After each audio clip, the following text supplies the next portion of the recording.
Hah, Shera, hari ini aku minta maaf lagi. Untuk kesalahan yang kamu buat, Enggak, untuk kesalahan yang enggak aku lakuin, aku cuma enggak mau dia marah. Aku takut kalau aku membela diri, dia bakal pergi ninggalin aku. berapa banyak standar akal sehat yang sudah kamu turunkan hari ini hanya untuk mempertahankan seseorang yang bahkan tidak menghargaimu? Banyak banget, sampai aku lupa aku ini sebenarnya siapa. Selamat datang di Ruang Pulang Podcast. Hari ini aku dan bagian kecil dari diriku akan membicarakan sebuah kejujuran yang sangat memalukan untuk diakui. Kita akan membedah fear of abandonment atau luka takut ditinggalkan. Jika kamu sering panik hanya karena nada bicara seseorang berubah, duduklah bersama kami. Shera, kenapa ya kita rela ngelakuin apa aja? Aku telan rasa capekku. Aku matikan logikaku waktu dia ngomong hal yang gak masuk akal. Kenapa aku rela jadi keset? Asalkan aku gak sendirian. Karena buat sistem saraf kita, sendirian itu diproses oleh otak sebagai sebuah ancaman kematian. Tapi ini paradoks yang paling menyedihkan dari takut ditinggalkan. Untuk memastikan orang lain tidak pergi dari hidup kita, kita akhirnya memilih untuk meninggalkan diri kita sendiri. Meninggalkan diri sendiri? Iya, kamu mengkhianati tubuhmu yang sedang sakit. Kamu membiarkan harga dirimu diinjak, dan lucunya, semakin kamu menempel, semakin kamu mengemis untuk divalidasi dengan cara terus mengalah. Orang itu justru semakin semena-mena, kan? Iya, aku kira kalau aku jadi penurut yang sempurna, dia bakal sadar betapa berharganya aku. Tapi nyatanya, dia malah makin gampang nyalain aku buat semua hal.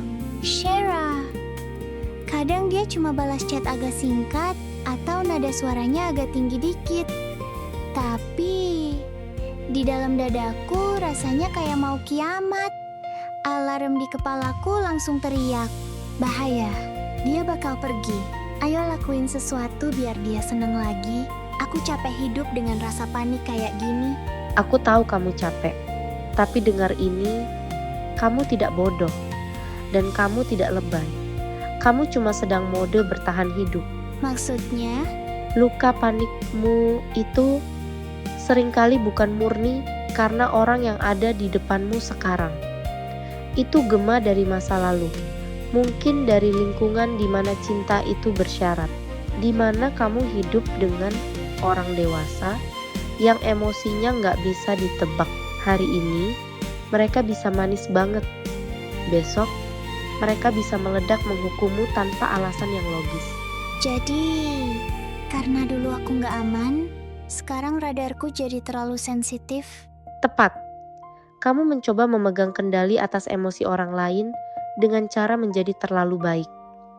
Kamu pikir kalau kamu sempurna, dia nggak punya alasan untuk membuangmu. Tapi kenyataannya, orang yang memang berniat mengeksploitasimu gak akan pernah puas. Mereka cuma akan meminta lebih banyak kewarasanmu. Shera, boleh aku jujur soal satu hal? Tapi ini jahat banget dan aku malu ngakuinnya.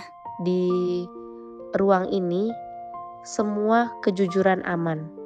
Katakanlah, kadang aku rasa aku udah gak cinta lagi sama dia. Aku muak sama arogansinya. Aku muak selalu disalahin untuk hal-hal aneh, tapi aku tetap gak bisa pergi. itu bukan cinta, itu kecanduan. Kecanduan apa? Kecanduan disakiti? Kecanduan pada remah-remah kebaikan yang dia lempar waktu moodnya lagi bagus. Kita bertahan bukan karena cinta yang besar, tapi karena ketakutan yang besar. Kita percaya pada label yang sengaja dia tanamkan di kepala kita, bahwa kita ini bodoh, gak berguna, dan gak akan sukses. Aku takut kalau aku pergi, gak akan ada lagi orang yang mau nerima aku. Itulah kontradiksinya sayang. Kita mencari sosok yang bisa menyembuhkan luka kita, tapi kita malah memilih berlindung di pelukan orang yang memegang pisaunya. Terus aku harus gimana, Shera?